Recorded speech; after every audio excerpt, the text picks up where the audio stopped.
Възможно ли е преди хиляди години извънземни да са посетили Земята и да са ни предоставили напреднала технология за построяването на пирамидите и други паметници? Размножавали ли са се след контакти с нас, нашите предци от звездите? Добре дошли в интригуващия свят на теорията за древните астронавти. Кои сме? И откъде идваме? Всички религиозни текстове могат да бъдат опровергани с тази теория. Възможно ли е истината да е закодирана в древни камъни или страниците на Библията? Съществува ли заговор доказателствата да бъдат скрити от обществото? И може ли теорията да бъде проследена до един мъж? Ерих фон Деникен предполага, че хората са имали сексуални контакти с извънземни. Знам, че звучи неразумно, защото извънземните не би трябвало да имат същите полови органи. Или може би са същите. Запознайте се с човека, създал този феномен, за да разкрием истината за теорията за древните астронавти.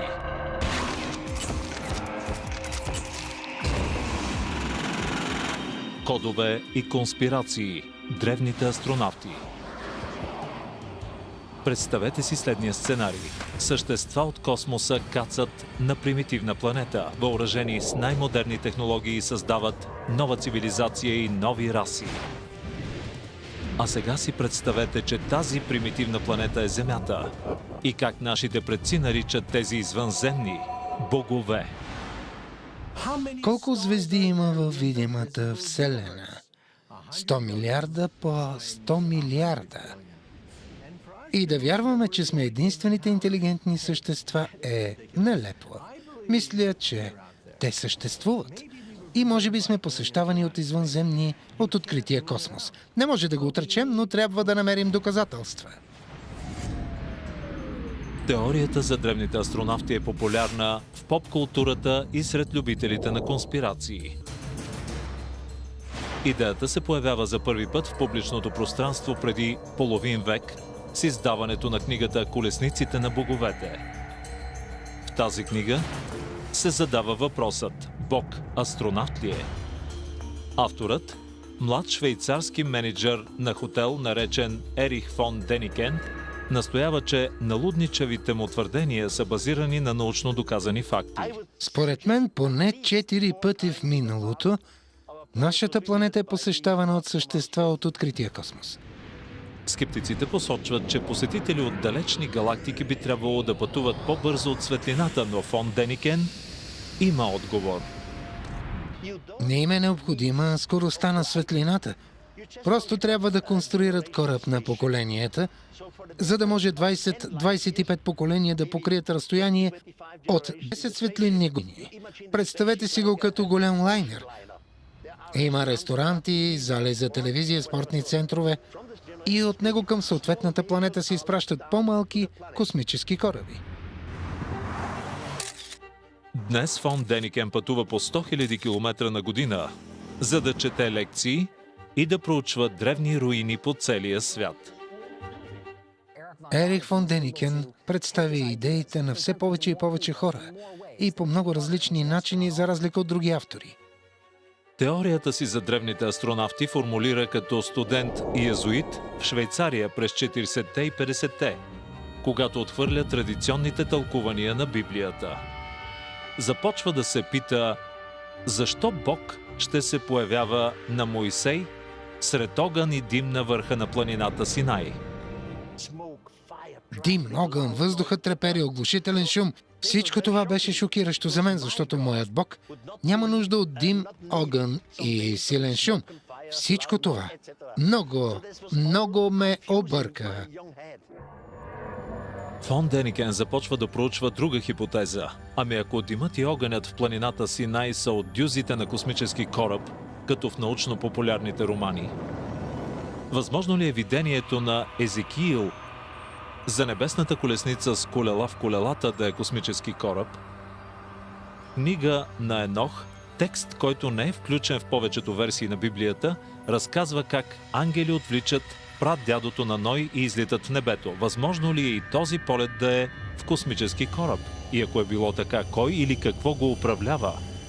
Ако тогава се заражда тази идея, питам дали имат предвид извънземни.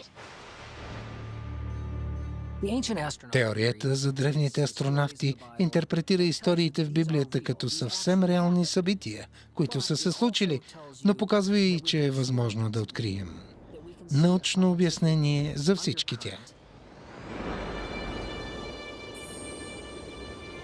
През 1954 младият Ерих фон Деникен посещава пирамидите. Веднага си задава въпроса как примитивните хора от миналото са ги построили и дали са получили помощ от космоса. Посетих Египет за пръв път. Винаги ни придружаваше гид-археолог, който обясняваше как са почитали боговете. И в мен се зароди съмнение. Как е възможно с такава точност да сглобят тези блокове? А ако се съмняваш, търсиш и намираш отговори.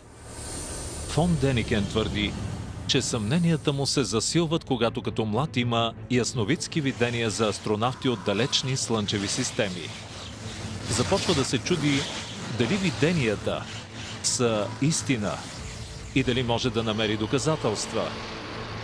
Може би подобни доказателства са скрити в примитивните произведения на изкуството, като тези открити от археолога Анри Лот. Анри Лот е френски изследовател, който открива древни рисунки по скали в Сахара и забелязва, че приличат на популярни изображения на извънземни. Лот предлага хипотезата, че древните рисунки по скалите са доказателство за праисторически срещи с извънземните. Невероятна рисунка. Веднага си помислих, прилича на извънземно. Фон Деникен открива още доказателства за идеята за древните извънземни в творбите на френски писател-фантаст Робер Шару. В своя документална книга той твърди, че руси синеоки извънземни са посетили Земята преди 1000 години и са създали северните и келтските народи. В някои версии на теорията за древните астронавти, извънземните са супер бели същества, които се спускат от небето и са отговорни за всичко добро, което се случва на хората. И Шару и фон Деникен са силно повлияни от още една книга, публикувана на френски през 1960-та от двама изследователи на окултното «Утрото на магьосниците». Утрото на магьосниците е много любопитно четиво, в което като цяло пише, че всичко, което знаем за науката и историята, е грешно. Твърдението, че няма доказателства за интелигентни извънземни, е грешно. Твърдението, че древните цивилизации са се развили самостоятелно, е грешно. Случило се е нещо друго, но съществува конспирация. Истината да бъде потулена, но ние ще я разкрием. Но корените на теорията за древните астронавти са още по-дълбоки и водят към писател на ужаси и научна фантастика. Провидънс, Роуд Айланд, 1926. На своята стара пишеща машина в семейния си дом, Хауърд Лавкрафт създава един нов бог. Извънземни същества пристигат от далечни звезди. Именно те построяват градовете на Земята в древността. Поставят началото на култове и цивилизации. За хората са богове. Не защото са свръхестествени същества, а защото в сравнение с нас са напреднали и могъщи. Богоподобните извънземни се превръщат в популярна идея в научната фантастика. Но някои читатели, като един от авторите на Утрото на магьосниците, Жак Бержие, се питат дали Лавкрафт използва литературата, за да представи завуалирано истината. Бержие, чието творчество е силно повлияно от Лавкрафт, се превръща в ключова фигура и предава идеята за извънземните от Лавкрафт на Ерих фон Деникен, който я разгръща и популяризира, за да се превърне в познатата днес теория за древните астронавти. Още един човек оказва голямо влияние на теорията за древните астронавти. Фон Деникен го среща през 60-те, докато работи като менеджер в хотел в Швейцария. Професор доктор Херман Оберт 3 пъти отсяда в моя хотел. Оберт е пионер в ракетостроенето и ключова фигура в разработването на програмата Фау-2 на нацистите. след което работи като студента си Вернер фон Браун, за да помогне на американците да кацнат на Луната. Експертът в областта на аеронавтиката споделя виждането на фон Деникен, че така наречените НЛО съществуват. Херман Оберт е твърдо убеден, че те са някъде там и са ни посещавали още преди хиляди години. Професор Оберт казва, същества от други слънчеви системи посещават Земята поне от времето на Римската империя. Твърди още, че научните институции не приемат тези факти. Оберт подкрепя идеята на фон Деникен да обедини извънземни, археология и конспирациите в книга.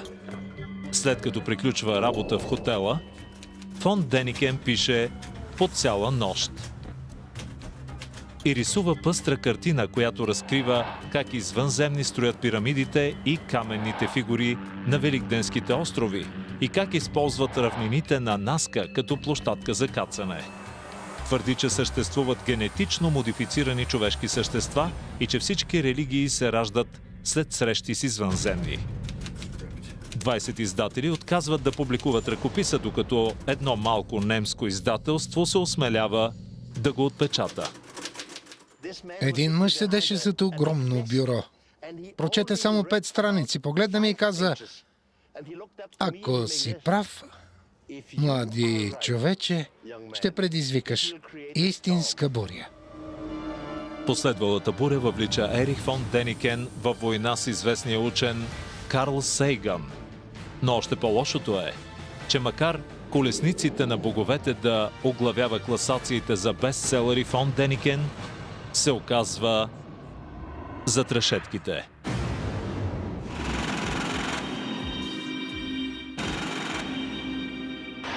(1967) Противоречивата книга на Ерих фон Деникен, която представя теорията за древните астронавти, е най-сетне публикувана и зашлевява звучен шемар в лицето на историята и археологията, понеже цитира древни артефакти като доказателства за това, че извънземни същества са посещавали Земята в дълбока древност.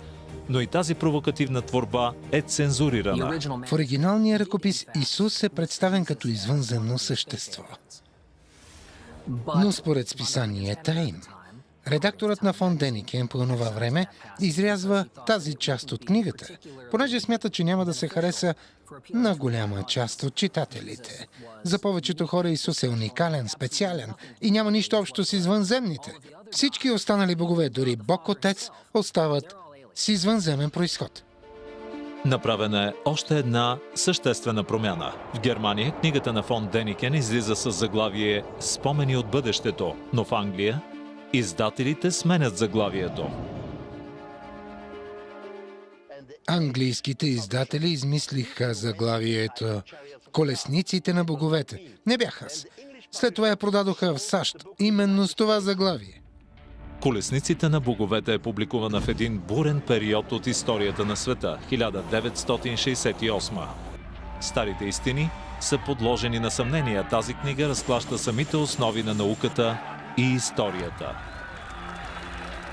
В параноичните дни на 1968 се появява примамливата идея, че може би миналото ни е било по-различно, отколкото сме мислили, и е пълно с строго пазени тайни.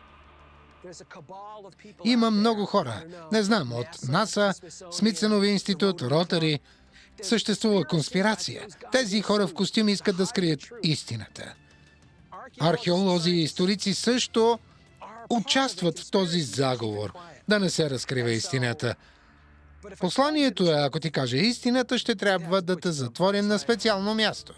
Заговор или не, най-големият критик на фон Деникен някога е страстен поддръжник на теорията за древните астронавти. Това тук е статия, написана през 1962, в която се спекулира, че вероятно извънземни астронавти са посещавали Земята в древността и вероятно са общували с хората. Статията не е писана от Ерих фон Деникен, а забележете, от Карл Сейган. Карл Сейгън, астроном и астрофизик, се превръща в най-големият защитник на науката през 20 век. В края на тази статия той твърди: геолозите предимно, а вероятно и археолозите, трябва да изследват древните пластове, защото може да открият примери за напреднала технология, която разкрива присъствието на развити извънземни същества на Земята още в древността. Стига и по-далеч. Всеки от тези посетители би изглеждал като бог на древните хора.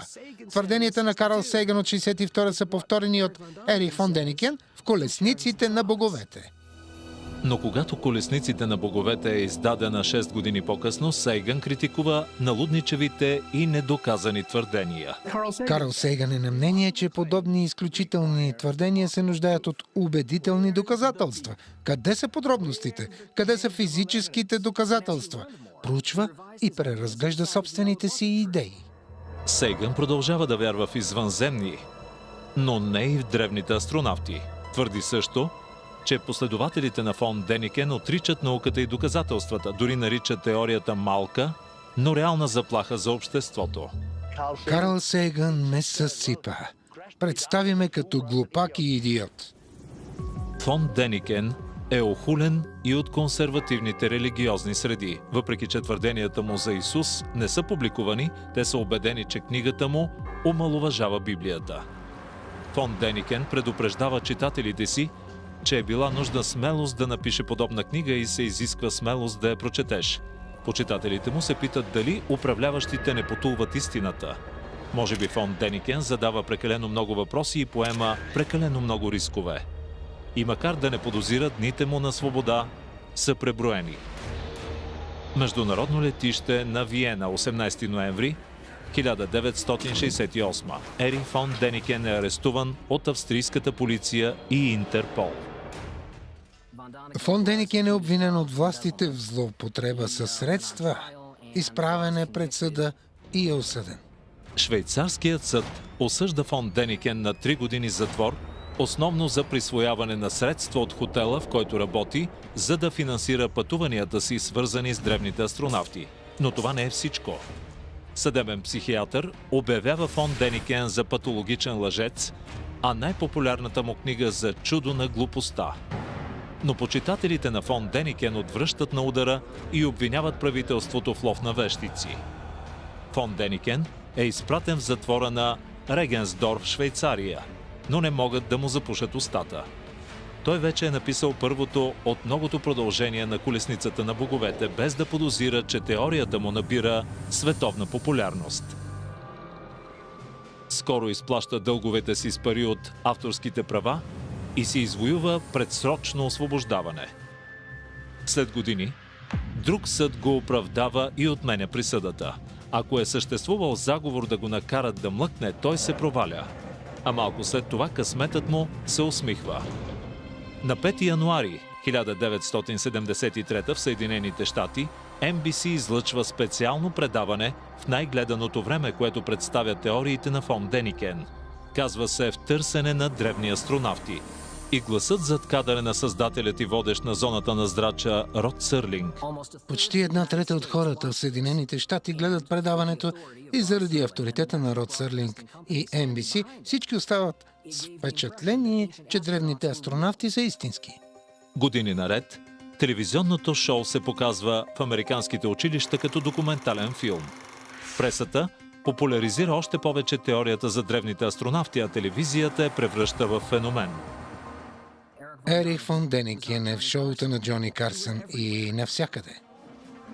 Почитателите му бързо забравят за присъдата и пренебрегват признанието му, че е измислил някой от фактите.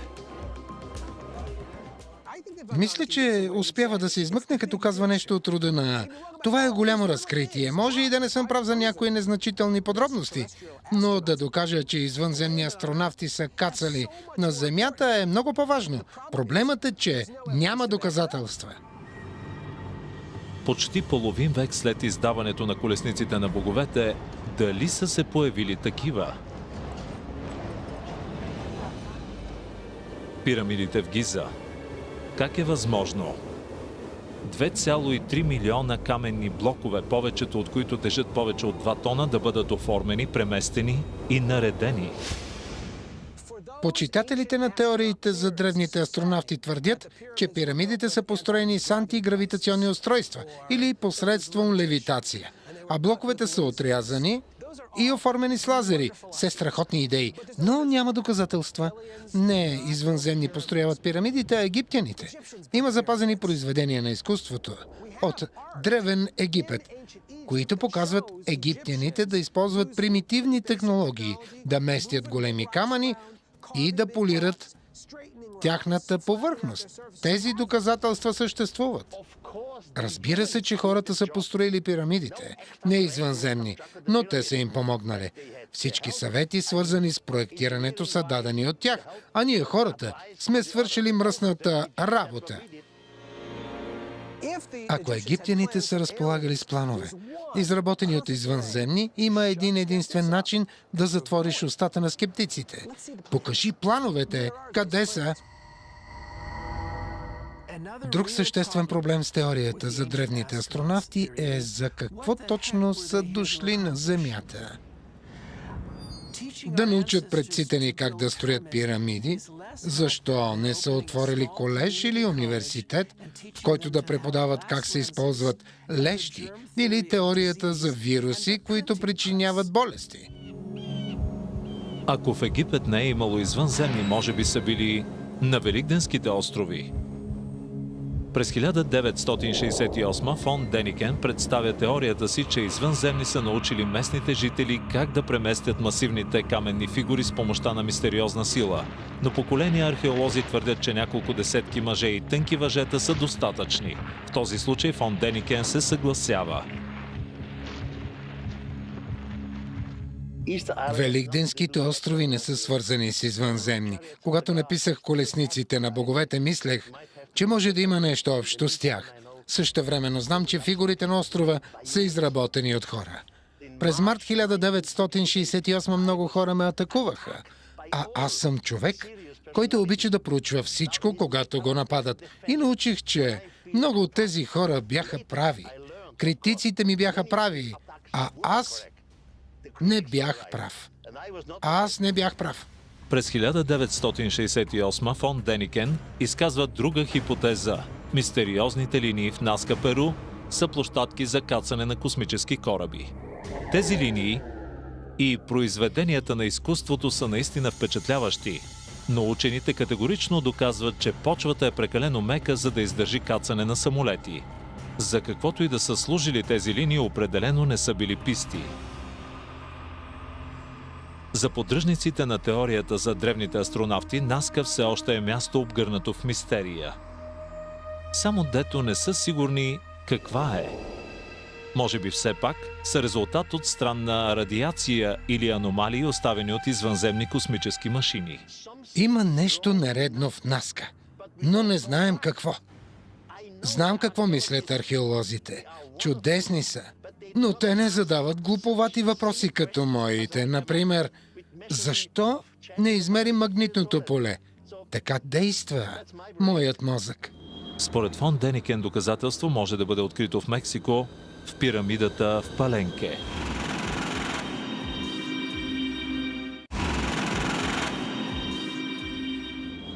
За фон Деникен едно от най-убедителните доказателства за теорията му се намира тук, в каменната пирамида в Паленке, Мексико. И в каменния саркофаг на Пакал, един от владетелите на маите, умрял преди 1400 години. За фон Деникен приликата с астронавт в космическа капсула от 1963 е забележителна. Но дали това е доказателство, че владетел на маите е летял в космически кораб? Самият той управлява кораба. На носа му има маска. Седнал е в кресло и натиска педал с левия си крак. А отвън се вижда нещо като пламък. Харесва ми идеята как Пакал е с крак върху педала. Какъв е този педал? Дали е съединителят? Приятелите на Пакал, които идват от други галактики, разполагат с невероятна технология, но от ракетата, в която са качили Пакал, излиза пушек и огън, като от система за задвижване, изобретена в Китай преди 2000 години. И само това ли са постигнали? Езикът на маите днес може да бъде преведен от специалисти с голяма точност. Това явно е духът на Пакал Велики, който е между рая и подземния свят долу. Защото току-що е умрял и се възнася към небето. Знам и уважавам това обяснение, но то не ме удовлетворява. Днес учени, въоръжени с най-модерна техника, продължават да проучват теорията за древните астронавти. Можем да правим много по-точни археологични проучвания, като събираме и най-фините частици и проби, които може да съдържат следи от, например, изгорели газове на космически кораб, но до днес не сме открили следи от извънземни. Нашите предци са вярвали, че като строят необичайни структури, ще умилостивят боговете. Работили са упорито. Разчитали се на въображението и дързостта си. И не са се нуждаели от помощ от извънземни. В един момент вярвах в теорията за древните астронавти. Но с времето разбрах, че ако вярваш в извънземни, започваш да виждаш извънземни. Но ако си скептично настроен, изведнъж откриваш много други обяснения. Ако някой успее да представи категорични доказателства, че да, в древността сме били посетени от извънземни, Ерих фон Деникен няма да е толкова екзалтиран, колкото аз.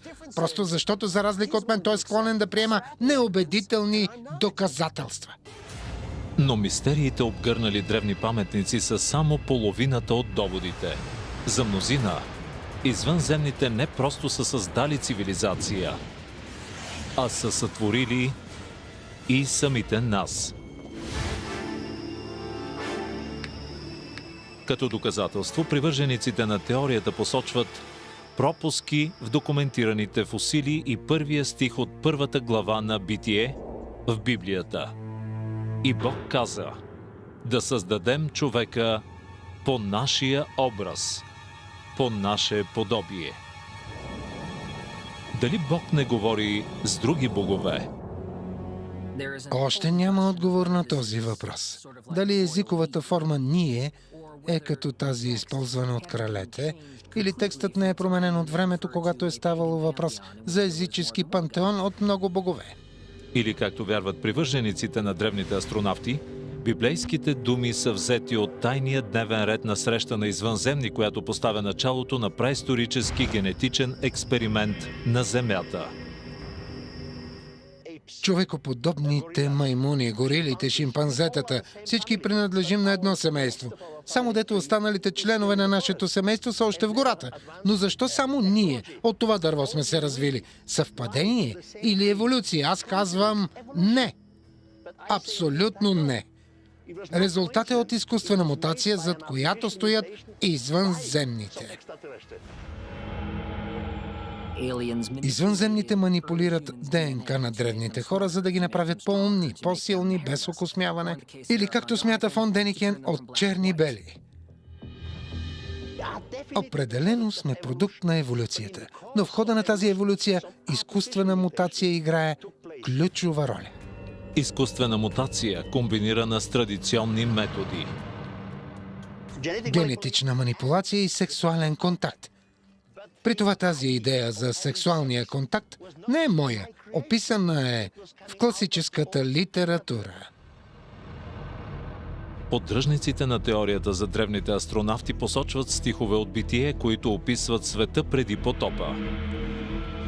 В ония дни се намираха изполините на земята, а при това, след като Божиите синове влизаха при човешките дъщери, и те им раждаха синове. Именно този текст в Битие за много от привържениците на древните астронавти е краягълният камък в интерпретиране на отношенията между извънземните и хората, особено в тълкованието му в книгата на Енох.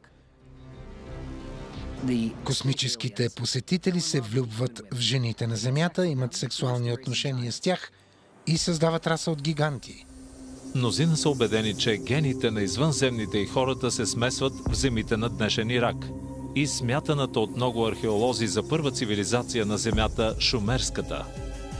Преди 5000 години шумерите строят стъпаловидни пирамиди-храмове, наречени зикурати.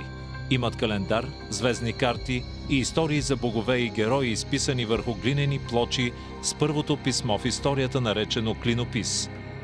Около шумерите витаят и много мистерии. Все още се питаме откъде точно са дошли шумерите. Езикът им не е свързан с никой от познатите ни езици, живи или мъртви. Определено са обгърнати в мистерия. В десетилетията след публикуването на Колесниците на боговете, един човек твърди, че има отговор на всички тези загадки, защото е превеждал древните текстове. Зекария Сичин, журналист от Близкия изток, сам научава шумерски. Той съперничи на Ерих фон Деникен в пропагандирането на теорията за древните астронавти до смъртта си през 2010-та. Гениалният елемент в работата на Сичин е именно разширяването на теорията на фон Деникен в съвсем нова посока. Той проучва асириологията, шумерската цивилизация в Вавилон и народи, които не са толкова добре познати на днешната наука. Сичин твърди, че шумерската цивилизация е основана от извънземни от планета отвъд Плутон, наречена Нибиро, чиято орбита приближава до Земята веднъж на 3600 години. В атмосферата на Нибиро има дупки, които могат да бъдат запушвани с златни люспи. Миньори са изпратени на Земята преди 445 000 години, за да търсят ценния метал. Сичин казва, че тези миньори се наричат Анунаки, или тези, които от небето на Земята се спуснаха, същите описани в Битие като Божии синове. Но са прекалено мързеливи и не искат да копаят злато. Затова генетично модифицират хората и ги превръщат в свои роби, които осигуряват нужното злато, за да спасят атмосферата им. Макар книгата на Сичин да продава над 25 милиона копия, теорията и преводите му са отхвърлени от ново поколение учени. В шумерската митология не се споменават богове, които идват от звездите. Няма пътувания в космоса или нещо подобно. Сичин твърди, че така наречените Анунаки са посетили Земята преди 440 000 години. Не съществуват никакви текстове, които да потвърдят подобно посещение. Златото не се споменава често в Месопотамия. Има сведения за сребро и мед, но никой не търси злато. Не знам защо Сичин му дава такова голямо значение, но определено не е споменато в никой от древните текстове. Според учените, тези Анунаки на Сичин са богове на плодородието, които не са общували с хората. Името им не означава тези, които от небето на земята се спуснаха, защото думата е просто измислена. Сичин създава Анунаки от думата Ануна, като добавя ки, защото означава земя. Осъкатява думата, за да пасне в разказа му. На шумерски оригиналната дума означава наследници на принца или нещо подобно. На всяка страница предлага превод и твърди, че той доказва това или онова, но всъщност преводът е неточен. Думите, които той превежда като ракета или лунна база, са грешно преведени. И накрая не предоставя никакви доказателства за твърдението си. А странстващата планета Нибиро? Търсихме доста отвъд Плутон, но не откривахме голяма 10-та планета. А не бива да забравяме и закона за гравитацията на Нютон. Ако съществува такава голяма планета и тя приближи Земята, би повлияла на Сатурн и Юпитер и би създал истински хаос в Слънчевата система, а няма доказателства за нещо подобно.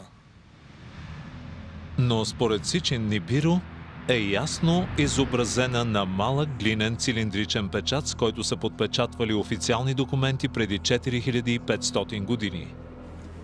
Едно от основните доказателства е именно този печат и тази 10-та планета Нибиро, изобразена като ключов елемент в тази част на печата.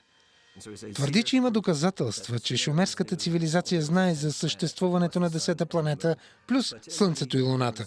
Но всеки запознат с изкуството на Месопотамия ще ви каже, че Слънцето винаги се изобразява по един и същи начин, като кръг и 4 стрелки, между които излизат лъчи. Това не е Слънцето, а звезда в съзвездие. При това няма нищо общо с извънземните. Шумерите познават планетите, които се виждат с просто око. Слънцето и Луната. И това е. Не описват нищо мистериозно. Няма нищо необичайно и извънземно. Привържениците на теорията за древните извънземни посочват древни текстове като доказателство за сексуалните отношения между хора и извънземни, въпреки някои предизвикателства. Как точно пасват отделните елементи? Как го правят извънземните? Знам, че звучи глупаво и нереално.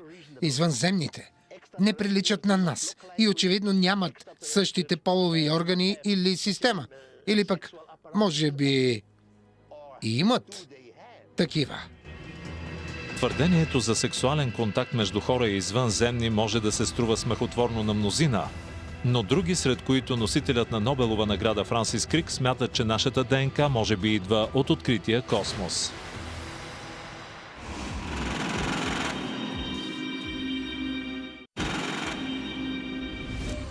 Привържениците на теорията за древните астронавти поставят въпроса дали извънземните са имали сексуален контакт с праисторическите хора и дали техните гени са се смесили с нашите. Само 3 години след публикуването на Колесниците на боговете, Ерих фон Деникен открива неочакван съюзник, който подкрепя идеята му. През 1971 Карл Сейгън организира конференция, посветена на комуникацията с интелигентни извънземни. Фон Деникен не е поканен, но на конференцията е носителят на Нобелова награда, разгадал тайните на ДНК. Франсис Крик, един от бащите на молекулярната биология. Крик и негов колега правят, както сам се изразява, доста нетрадиционно предположение. Може би произходът на нашата ДНК не е земен, а е от друга планета. Тази хипотеза е нова версия на идеите на древногръцкия философ Анаксагор за така наречената панспермия или космическа посявка. Според тази теория, семето на живот се разпространява в космоса. Панспермията се основава на идеята, че аминокиселините, нуклеиновите киселини са забъркани в огромни молекулярни облаци, след което попадат на комети, които достигат Земята или извънземни от различни планети и стрелват спори, от които се зараждат други форми на живот. Ако приемете хипотезата за панспермия, то тогава извънземните приличат на нас. Следователно, имат подобни полови органи и няма проблем да създадат поколение с хората.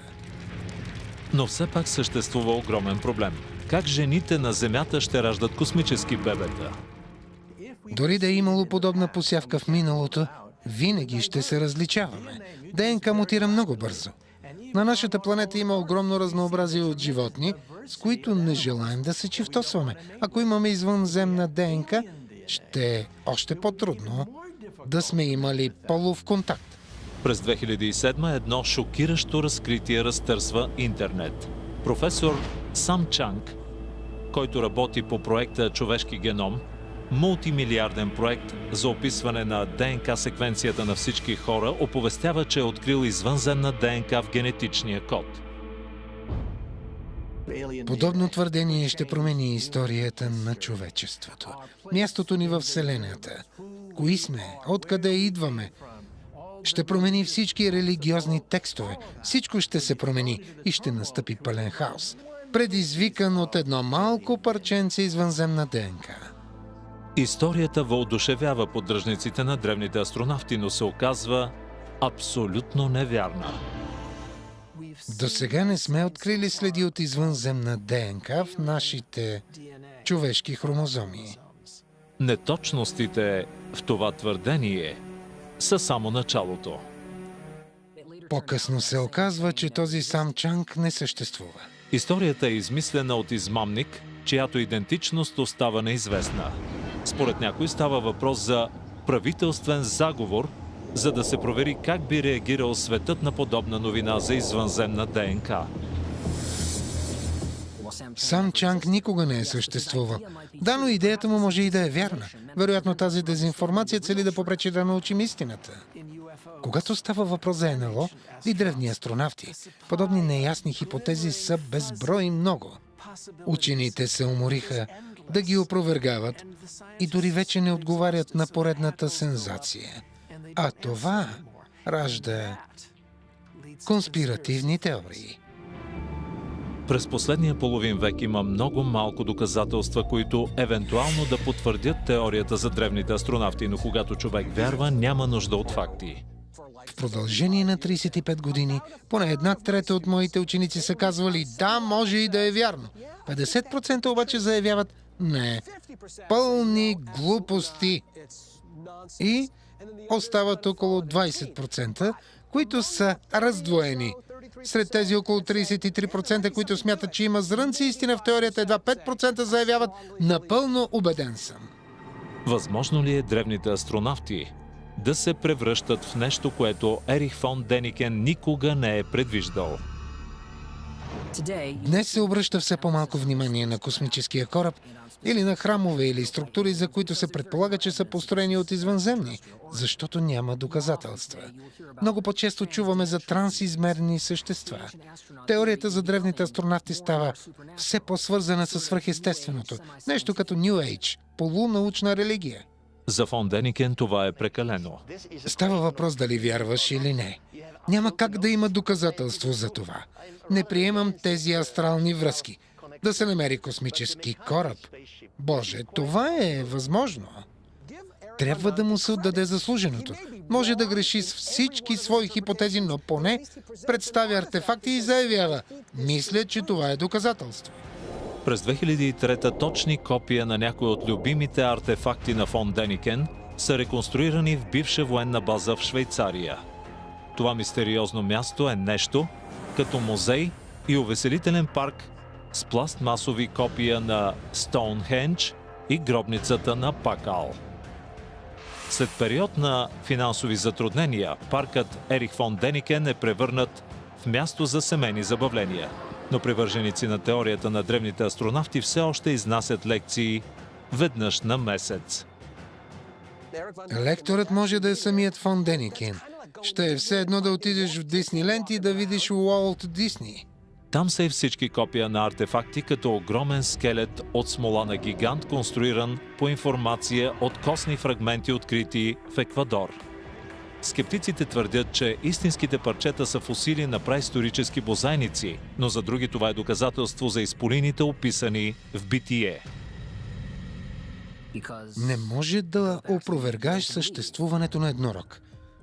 Може би има еднорози, а може би няма. Ако търсиш еднорог и не го откриваш, винаги може да кажеш: има един остров някъде там, на който има еднорог.